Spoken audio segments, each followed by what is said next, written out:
Okay, the topic is linear differential equation. पहले इसके heading को समझिए, लीनियर डिफरेंशियल इक्वेशन। सो फार डिफरेंशियल इक्वेशंस की आप दो टॉपिक समझ चुके हैं।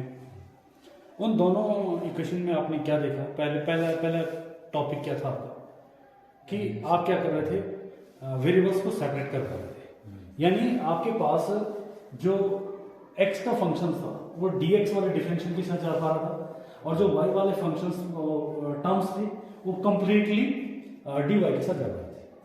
उसके बाद आपने दूसरे वाले केस में क्या देखा? होमोजीनियस में, जिनमें आपने देखा कि आप उनको सेपरेट नहीं कर पा रहे थे, लेकिन आप जब उसको dy upon dx is equal to ऐसा कुछ लिखते हैं f ऑफ x, y, और यहाँ आप लैम्डा की पावर क्या देखते हैं? 0 देखते हैं, तो ये होमोजीनियस हो जाती है और इसको सॉल्व करने का तरीका अलग से है। अब हम ऐसे डिफरेंशियल इक्वेशन देखेंगे जो लीनियर होगी। लीनियर का मतलब है उसकी डिग्री भी 1 होगी और ऑर्डर भी उसका यहाँ पे 1 होगा। फिलहाल अब डिग्री ऑलरेडी समझ चुके हैं, यानी dy अपॉन dx की ओवरऑल जो पावर होगी वो क्या होगी? 1 होगी। आपके पास जो इक्वेशन होगा उसके दो फॉर्मेट्स यहाँ पे अवेलेबल होगी। एक ये होगा कि dy upon dx is equal to या plus p of y is equal to q type. ध्यान दीजिए, p of y is equal to, तो बात आ रही है p और q क्या है। So p and q are the functions of x y। या ये होगा, या dy अपॉन dx नहीं है तो क्या हो सकता है? dx अपॉन dy होगा plus again p into x into q। इस केस में ये p और q क्या होंगे? फंक्शंस ऑफ y होंगे। Is that clear? इनको पहचानना सीख जाइएगा, dy अपॉन dx। जरूरी नहीं है आपके पास आपकी जो प्रॉब्लम है वो डायरेक्टली इस स्टैंडर्ड फॉर्म में हो, नॉट नेसेसरी, लेकिन आप उसको थोड़ा सा, आपने देखा सबसे पहले जो भी प्रॉब्लम आएगी आप उसको स्टेप बाय सॉल्व करोगे। स्टेप बाय स्टेप मीन्स आप सबसे पहले देखोगे क्या वेरिएबल सेपरेट हो पा रहे हैं, एक, दूसरा कहीं ये होमोजेनियस तो नहीं है। अगर दोनों मेथड आपको फेल हो गए हैं तो तब आप डेफिनेटली ये वाला ट्राई करोगे, क्या मैं अपनी इक्वेशन को इस फॉर्म में डाल सकता हूँ या नहीं डाल सकता हूँ। कुछ क्वेश्चंस जो आपके पास अवेलेबल हैं उनमें क्लियरली आपकी ये फॉर्म नजर आ जाएगी। ओके, पहला काम है आपको इस p और q को ढूंढना कि p और ये जो p है, p इंटू y है, ये जो p है ये टोटली x का फंक्शन होना चाहिए, q x का फंक्शन होना चाहिए। कब? जब dy अपॉन dx की फॉर्मेट हो। लेकिन अगर dx अपॉन dy है तब ये p और q क्या बन जाते हैं? y के फंक्शंस बन जाते हैं। Is that clear? बेटर होगा कि हम कुछ क्वेश्चंस देखेंगे और तब जाकर के इनको डिस्कस करेंगे। सो ये एक्सरसाइज हमने 9.6 के 3 क्वेश्चन लिए, ठीक है। इसको देखिए, dy upon dx plus 2y is equal to sin x, dy upon dx plus 3y is equal to this, and dy upon dx y upon x। तीनों के तीनों हमारे इस फर्स्ट वाले फॉर्मेट से मिलते जुलते हैं। यहाँ p इज इक्वल टू क्या है? 2 और एक q ये हो जाएगा। यहाँ p is equal to only 3 और ये q हो जाएगा, ठीक है। देखो कंप्लीटली ये x है और ये p, यहाँ p equal to 1 upon x हो जाएगा और ये q हमारा x स्क्वायर। बात आती है, ठीक है सर ये मिल गया है, अब आगे क्या इसको सॉल्व कैसे करें? और सॉल्व करने का मतलब यहाँ हम डिफरेंशियल इक्वेशन को सॉल्व करने का मतलब क्या है कि हम इंटीग्रेट करेंगे। इंटीग्रेट कैसे करेंगे? Is that clear? That's the problem. तो उस चीज को हम सॉल्व करने के लिए यहाँ पे एक और नया टर्म आता है और हम उसको कहते हैं इंटीग्रल फैक्टर। ध्यान दीजिएगा, ये अभी तक कहीं नहीं आया था आपकी किसी डिफरेंशियल इक्वेशन में। क्या कहते हैं उसको? Integral factor. So integral factor का मतलब है हिंदी में कहते हैं उसको समाकलन गुणांक। पहले उसका रोल समझ लीजिए।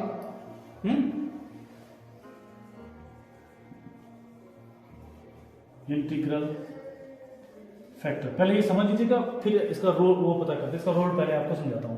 ये निकाला कैसे जाता है, later on I will discuss. समाकलन स्थिरांक गुणांक।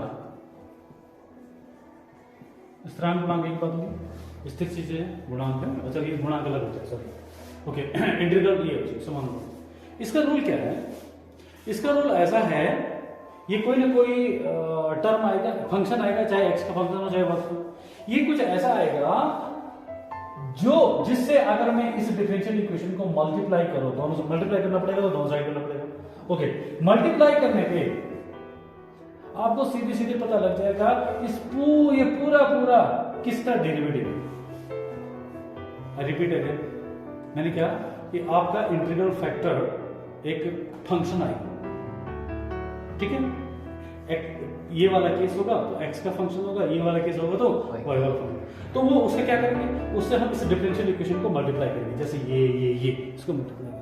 और मल्टीप्लाई करने के बाद इधर right hand side left hand side में जो स्ट्रक्चर बनेगा उसको देख करके आपको पता लग जाएगा कि वो किसका डेरिवेटिव है। और जब ये पता लग गया किसका डेरिवेटिव है तो इंटीग्रल पता लग जाता है ना। जब आपको ये पता है कि ये किसका डेरिवेटिव है तो वो पता लग जाता है। तो अब मैं इस केस को आपको दिखाता हूं कैसे करते हैं कि इंटीग्रल फैक्टर निकालते हैं कैसे।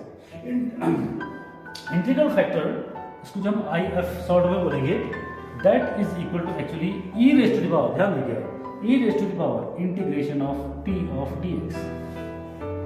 ये है तो इसलिए यहाँ पे p का रोल इंपॉर्टेंट हो जाता है। तो आपकी जो डिफरेंशियल इक्वेशन है उसको देख करके आपको पता लगना चाहिए कि p क्या है। प्रॉब्लम वहां आती है जहां ये स्टैंडर्ड फॉर्म में नहीं होती है। ओके, सो अब फर्स्ट के लिए p इज इक्वल टू क्या है 2 है। तो for first problem integral factor is equal to क्या हो जाएगा, integration of e raise to the power 2 dx। अब इसको आप इंटीग्रेट कर देंगे, पीछे dx लिखा हुआ है तो 2 तो कांस्टेंट है तो वहां पे 1 माना जाएगा, तो e की पावर कितना आ जाएगा 2x। तो आपका इंटीग्रल फैक्टर ये आ गया। अब आप क्या करोगे, फिर अगला स्टेप क्या है, इस इंटीग्रल फैक्टर से डिफरेंशियल इक्वेशन को मल्टीप्लाई करें। सो आप इसको मल्टीप्लाई करेंगे, ठीक है। तो इसको मल्टीप्लाई करेंगे तो क्या बन जाएगा, e की power 2x whole into left hand side dy upon dx plus 2 into y is equal to, इधर भी आएगा 2 e की power 2x into sine of x। ये आ गया। अब हम क्या करेंगे, यहां से इंटीग्रेशन शुरू करेंगे। ओके, अभी मैं इसका स्टेप बता देता हूं फिर आगे और डिस्कस करता हूं एक्चुअली जो मेन पॉइंट है। अब जब आप अगले स्टेप में इसको इंटीग्रेट करोगे, ध्यान दीजिए दोनों साइड इंटीग्रेट करोगे। आप चाहें तो इंटीग्रल कांस्टेंट आप पहले ही लगा सकते हैं, लास्ट में लगाइए, कोई बात। ओके, तो अब आपको भी सर इसका इंटीग्रल मुझे क्या पता है कैसे होगा, तो इसका इंटीग्रल सीधे सीधे y इंटू जो इंटीग्रल फैक्टर आया था वो था e की पावर 2x। ओके, और यहां हम जानते हैं कैसे काम किया जाता है, बाय पार्ट्स। हाँ, बाय पार्ट्स करेंगे। फिलहाल मैं इसको छोड़ रहा हूं, 2x into sine of x and plus c। इस पर मैं बात करता हूं कि ये कैसे होता है। एक काम करते हैं ना, इसको डिफरेंशिएट करके देखते हैं। यहां से तो चलिए यहाँ पे 2 पार्ट है तो इसको डिफरेंशिएट करो। तो फर्स्ट का फंक्शन मान लीजिए फर्स्ट है y का डेरिवेटिव, इसको हम x के रिस्पेक्ट में करेंगे, ध्यान रखना। तो y का डेरिवेटिव क्या हो जाएगा, dy अपॉन dx हो जाएगा। और second as it is, okay, plus first as it is और सेकंड का डेरिवेटिव 2 e की पावर 2x। हो गया, ये चीज यहां है, देखो जरा, e की पावर 2x कॉमन है और बचा 2y। अंडरस्टैंड। तो अब जब आप फ्यूचर में काम करोगे, जैसे इसके लिए बात करते हैं, तो इसका इंटीग्रल फैक्टर कितना आ गया, सीधे सीधे e की पावर 3x। तो जब आप इसको e की पावर 3x से मल्टीप्लाई करोगे और इंटीग्रेट करोगे, ध्यान रखना, इंटीग्रेट करोगे तो इंटीग्रेट करने पे जो ये लेफ्ट हैंड साइड का इंटीग्रल बनेगा वो क्या बन जाएगा, सीधे y इंटू e की power 3x, y into integral factor.